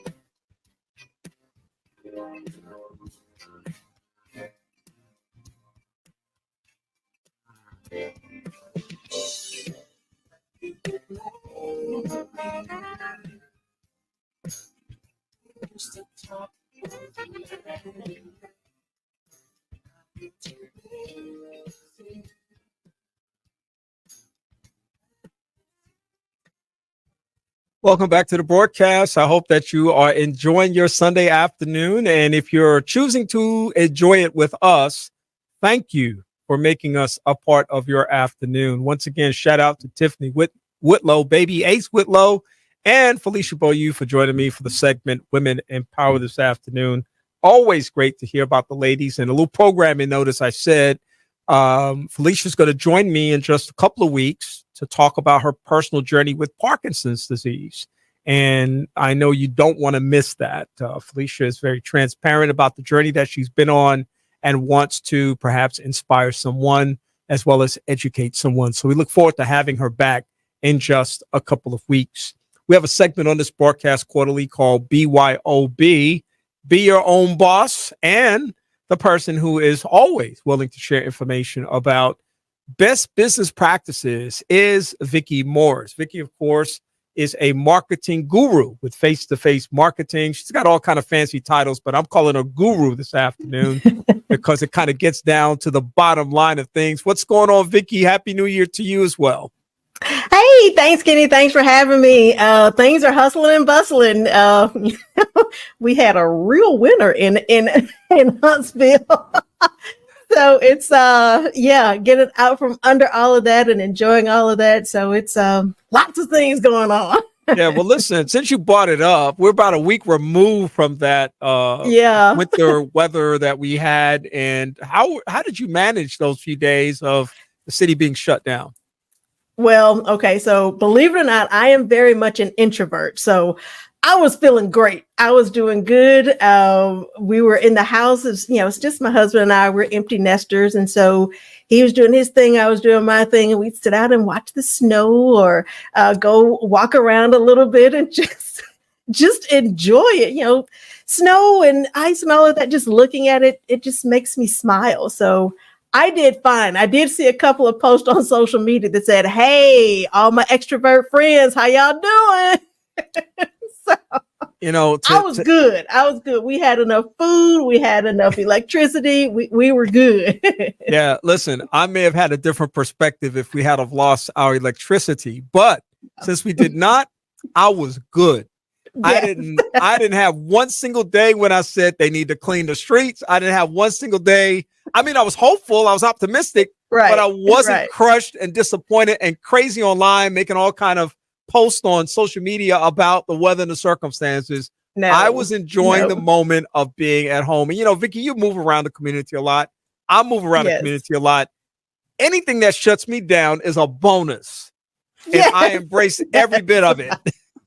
Yes, I have an app on my phone that tracks my mileage so I can keep track of it with my accountant. And it kept sending me notifications. No trips today. No trips in 4 days. No trips. I was like, yes, that's right. That's right. Celebrate. Well, listen, Yes. it's the first time we've had a chance to chat in a new year. And of course, we're starting out the gate with B.Y.O.B, which is a segment that we have highlighted here for several years now. And certainly appreciative of you being here and always being willing to share your expertise that we hope people will take full advantage of and leverage. And of course, I give you a chance to suggest certain topics. And you selected one today that I found quite compelling because I know this is a situation that a lot of people are in. If you have a business, and we've talked about entrepreneurship throughout this show today, if you have a business, you want people to know about the business. That's a fair assumption. And in order to get people to know about your business, you need to publicize and market your business and advertise for your business. Well, sometimes that's in kind of like the other duties as a science section. It's the side we don't necessarily want to engage because we don't have a lot of expendable money to make that possible. But it's necessary. And so you want to talk to us today about how do you do it? How do you make your business known with either a very limited amount of money or maybe even no money at all? And I thought that was a great topic. So talk to me a little bit about why this was so interesting to you to be able to share to people. So that's one of the first defenses that people have when I'm talking to them about their marketing budget. Oh, I just don't have a lot of money, and I don't know. I'm just gonna go word of mouth, and I'm just gonna bootstrap, and I just don't see the need to put money into the marketing, or I know I need it, but I just don't have it. I don't want to take out a loan. Yes, all of those things, but at the end of the day, you still need to do marketing, and I found it very valuable to share with people. Okay, I understand you got some limitations. You've got some things that you have to do and you don't have time to do this, or you don't have the funds to put toward this, but there are some things that you can do. And so the more I start talking about this with people, I would see the light bulb go off in their head. It's like, oh, wow, yeah, I can do that. And, thinking about social media, people feel very strongly about social media one way or the other. And if you're a business owner, they say, well, I'm a business owner, but, I don't like social media and I was like, pause, pause. You need to be using social media. If you're telling me that you have limited budget, you have limited time, you need to make sure you're reaching the right people. Social media does all of these things for you. It works for limited budgets. It works for people with limited time. And it is, you can curtail your audience. So finding ways to do marketing for free. And yeah, I get paid to do marketing for clients. I get paid to help people with their marketing, but there's so much you can do and should be doing that doesn't cost you any money. Yeah, it's going to cost you some time, but it doesn't cost you any money. And these are things that you can do to get your message out there, because at some point, your word of mouth, at some point, your bootstrapping, at some point, your, just referrals on what people are giving you is going to run out. You've got to continually feed that pipeline. Social media and some other free things that you can do are a great way to start building that pipeline. Because at some point, you may want to disappear to the beach and have things working for you. If you are fueling that pipeline, that can happen. But if you aren't fueling that, you are always on the hook. So I wanted to find some ways to help people with that. Yeah, and that's awesome. And I will co-sign with everything you just said because it's so valuable and so important. At some point, we all have to recognize that if we're really serious about progressing and moving ourselves forward, we've got to make some kind of investment. But it's not a random willy-nilly kind of thing. It should be strategic, and it should be relevant to the circumstance that people are dealing with. And I'm sure you would agree with that. Yes, absolutely. So strategy is at the key of everything. It's the heartbeat of all of that. Social media is great, but don't just put stuff up there just because you're on social media. Have a strategy. Some of the things that I talk about with things that you can do on a low budget or no budget, embracing social media, but understanding how it plays. So have a post up there, offer information, give away good stuff. one of the things that I have here, I've got a freebie that people can download, and I'm giving you 10 ideas that you can use that are free or low cost marketing strategies for your business. One of the things I talk about is social media, having a call to action. If you put a post up there, let's say I'm talking about building a website, and I put a post up there, I'm not just going to tell you, you need to go out and build your website. I'm going to tell you why you need to build it and how you need to make it focused on your ideal client and make it easy for them to extrapolate different information or usable information that they can immediately put into practice. This is good stuff. When you make people smarter, they're more endeared to you when they're ready for the bigger project. Yeah. So never be afraid to give away good information, because you can always find, mediocre and, so-so stuff online. But if you get known for giving away great stuff, people are going to keep coming back to you. And so that's part of the strategy. And you also want to put a post up, give people something to do, tell people to do something. Visit my website, make a phone call, schedule an appointment, buy a product, buy a service, whatever it is, tell them to do something, because you get the eyeballs on social media. Then it's up to you to get them off of social media and into your pipeline. Having that direct, simple call to action is going to be very, very powerful. When it comes to marketing, there's no shortcut here to success. Absolutely. Right. And that people who want to skip a step, whatever step that might be, are really making a fundamental flaw in terms of moving forward. And I mean, we're talking about the whole nine, Vicki. We're talking about the image is as it is presented on the web page, the business card, if you have that, what's a digital or hard copy, the presentation that you make when people see you, the product that you have, and all of that stuff. And what you're saying about those things, there's no shortcut to that. So somebody might say, well, I got this deal over here. It's only going to cost me so much to do such and such. We basically get what we pay for. So people that have in their mind, I'm going to take a shortcut to success. I'm going to bypass Vicki's freebies and I'm going to go find this information out somewhere else. I'm probably making a critical error. Yeah. There is no magic bullet. You have to do the work. Having that consistency. And these are things that, look at the podcast that I have, look at the things that I'm doing, that I'm posting on social media. I'm giving you tips and strategies. Don't just say that I have blue in my color. What blue do you have? What's the hex code? What's the CMYK code? What's the RGB? Do you know what those things mean? It's worth the investment of time to research and find that out, and having that consistent message. These are all things that you can do for yourself without having to pay someone to do it. But as you're building that credibility and building that brand awareness, you're getting more clients, and you're getting to the point where you can pay somebody to do that.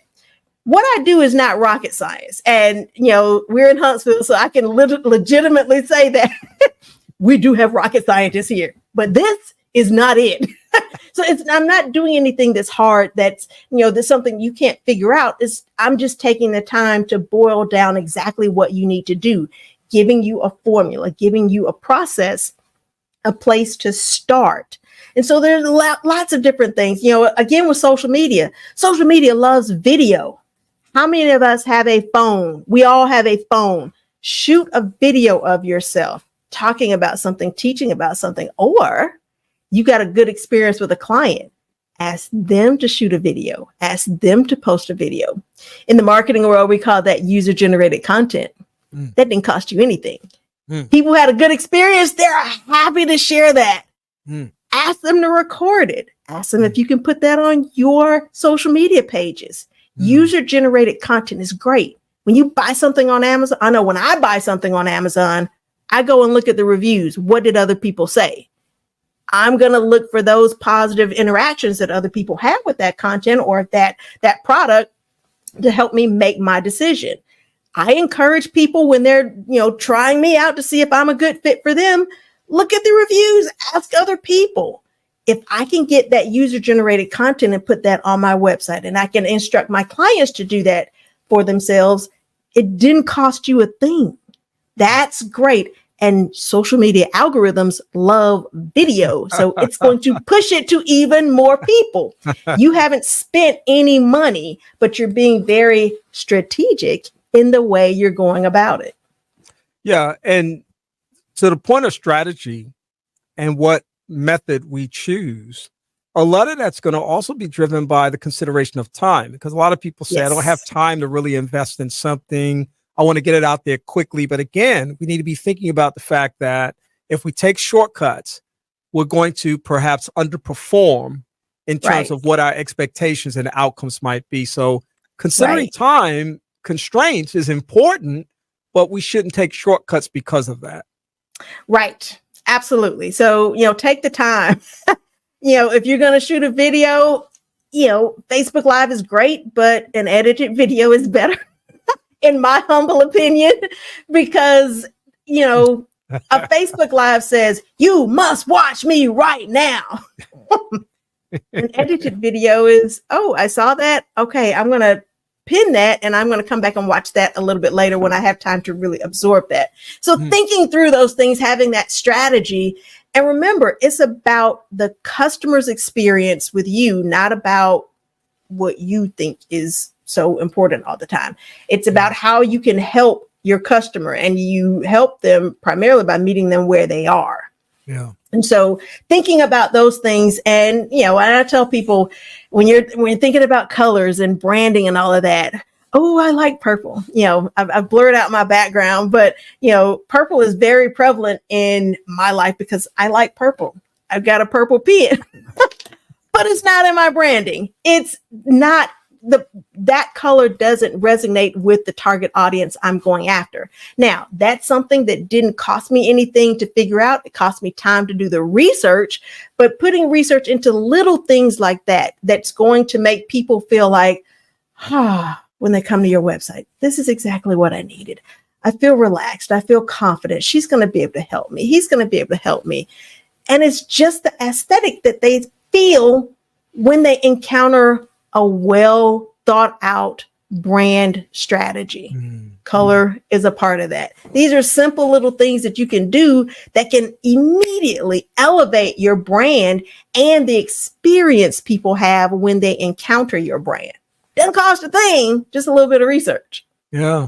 One of the things, and we're talking about technology in some ways, but we're also talking about the dimensions of technology, because one of those dimensions is the idea that so much stuff is digitized today. So now you've got the capacity for digital marketing, which actually perhaps creates a broader audience in some instances, and perhaps some unique audiences at the same time. Can you talk a little bit about that element of marketing? Yes. So the digital landscape is huge. One of the things that, COVID taught us a few years ago is that you can market to a lot of people. We started looking at Zoom and social media in a whole new way. Embrace that opportunity. I've had clients in other states. I've had team meetings, or, just kind of get to know you establishment kind of meetings with people in other countries, all because of social media. And, we're developing a relationship so that they can market their services to some of the clients that I see. And what that does for me, I can offer their services to some of my clients, and it makes me look good, the client look good. I've helped this person draw some more business in, and just being open to those opportunities. Before COVID, all of my clients were localized in this area. After COVID, on this side of COVID, I have clients all over the country, and I have relationships with business professionals all over the world because of this. And, it didn't cost me any extra money. I just learned to use the tools a lot better. I've even gotten more efficient in my own business by using Zoom. If I'm meeting with a new client, Zoom is a great way to have that meeting instead of going to the office and spending that time, that drive time. I'm doing that meeting. I can have that meeting, 15, 20 minutes. We can decide if this is a go or this is going to work for us. And then we can schedule other meetings that are more a better use of our actual time in the office or driving to and from. Sometimes, you could have had that in-person meeting at your office or at their office, and it turns like this is not going to be a good fit. What else could you have done with that drive time or that other time that you could make better use of when that didn't happen to turn out to be a good client opportunity? So embrace technology. Don't be the person that says, I don't like spreadsheets. I'd rather write it out by hand. How much time are you wasting? Embrace the technology. And what does that say to your clients about you? Yeah, you're old school and you want to do all that. Yeah, maybe you can, do that to back up your numbers. But I just did a spreadsheet on managing the finances of my company. I've learned how to add the formulas into the spreadsheet. So I put in 2 numbers and it does all the calculations. And I've got a math check on there to make sure I did all the calculations right. So embrace technology. Take the time to learn about it. And we talked about this before, investing in yourself. Those are things that you can do. YouTube University. You can learn, you can educate yourself on things that are going to help you be better in your profession. I feel like I'm pretty good at what I do, but I'm always learning. Over the holidays, I read 2 books that are going to help me even better serve my audience. And I'm always learning. I'm a lifelong learner. And these things, it doesn't cost you a thing, but it's going to help you be better at what you do. Someone asked me, said, "Well, Vicki, you still, research stuff before you do a presentation?" Absolutely. Every time. That's right. Yeah, that's just a smart thing to do because knowledge is constantly evolving. And, when you do presentations, you're sitting in a room with some pretty smart people. You never walk into a room, thinking that I'm the expert and I know it all, because a lot of rooms you go into, you'll have seasoned professionals who know things. And if you get in there and you haven't really done your due diligence and your homework and your groundwork to really kind of understand the territory that you're moving into, you can really, really undermine the work that you're trying to do. So I appreciate you giving a shout out to being a lifelong learner. It's something that I greatly respect. The idea of reading, which is something I've been pushing because I think it is the most critical thing that we can do to help move our cases forward is essential stuff. Vicki, we have only touched the tip of the iceberg with this conversation, meaning, we're going to come back. We're going to talk about some more things. We're going to see you around town, moving about, doing different kinds of things as well. If Vicki's got something going on, and she usually does have something going on, you should check her out. How can people connect with you? Because you are one of those ultimate connectors. And anytime you're in a space, you're making something positive happen around professional and even personal growth. So tell people how they can find out about what's going on in Vicki's world. Yeah, so I'm always posting on social media. Facebook and LinkedIn are my go-tos. I post a lot of information there. Follow me there. Vicki Woods Morris is my personal account. Vicki W. Morris is my public figure account. If I'm doing a meeting, if I'm doing a seminar, I'm going to post it there. I'm going to give you a link where you can register. Sometimes the things are free. Sometimes there's a little bit of a cost to it, but there you can find that information. That's the easiest way to find me. Or you can go to my website, face-to-face-marketing.com, and you can find out lots of things that we're doing and lots of things at different price points. We've got a podcast, a lot of the things that we talk about here, I'm going to break it down even more on our podcast. And maybe it's going to be 2 or 3 different episodes, but lots of free information and our newsletter. I'm giving out great information, and it's the 419 on the 19th day of every month at 4:00. The newsletter comes out. So lots of great tools, tips, and strategies there, networking events, marketing tips. I do an article on tools that you can use and ways that you can connect with me, all kinds of things that are helping you be a better marketer in your business. And even for today, I put together a freebie download, and we're going to have the link, I believe, in the description in a bit, so people can download this content. So we talked around some of the things, but I've got a whole list of all the things And it's we a free don't download. we don't want to give them everything. We want to wet their whistle and get them excited and interested. We don't want to do it for them. We want to let them know where it is. So we've done our job today and our due diligence, and we certainly appreciate that. Vicki Morris, she is the founder of Face to Face Marketing. She's running the show here in Huntsville, and we're always appreciative of the time that she takes to spend here on the Second Chance platform. Vicki, thank you for being with us today, and we'll talk to you again soon. Thanks a lot. Thanks for having me. Always enjoy our time together. Likewise. See you soon. All right. Bye. All right. Bye-bye. We're going to come back in just a moment to let you know what's going on next week. Second Chance. I'm Kenny Anderson. I hope you're having a good day. Perhaps you have some ideas, comments, or suggestions that you would like to share. Or perhaps you'd like to be a guest on the broadcast. We'd love to hear from you. Please feel free to email Kenny Anderson at mxlife@aol.com, or you can like us on the Second Chance Facebook page.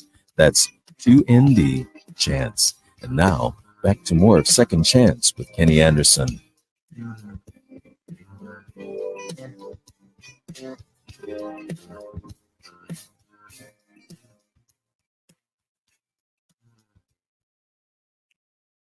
I want to thank our guests today on the broadcast, Robert Clark, developer with Clark Management Property, sharing great information about the grand opening of Grayson's Corner, a brand new Clark Property Management development in North Huntsville. Drake State presents Perspectives in Higher Education with Dr. Patricia Sims, the president, as well as Dr. Lesley Schott, the director of institutional effectiveness and a Title III administrator, and Charles Frye, I believe he's the co-owner of CNI Solutions. Women in Power segment with Felicia Beaulieu and Tiffany Whitlow and baby Ace Whitlow. We appreciate them coming on. And then Vicki Morris with B.Y.O.B, Be Your Own Boss. Those segments are recurring segments that take place quarterly on this particular broadcast. So we look forward to talking to all of those guests again, some combination of them sometime in the near future. Next week, it's What's Going On, my social and political roundtable discussion. Lots of things happening in politics. And lots of things happening in the world today. And my guests and commentators will have lots to say about all of those things. In the meantime, I hope that you have a good rest of the week. Remember, as always, knowledge is better than riches. Have a great afternoon, and we'll see you again on next Sunday at 2:00 p.m. Central Standard Time. Thank you for tuning in to Second Chance. We hope that the information that was shared has been a blessing to you and that your life will be enriched as a result of it. We'd love to hear from you. So please send your email comments to Kenneth Anderson at mxlife@aol.com. That's mxlife@aol.com. And check out our Facebook page, 2ND Chance. That's 2ND Chance. In the meantime, have a great week, and we'll talk to you again next week. Good day.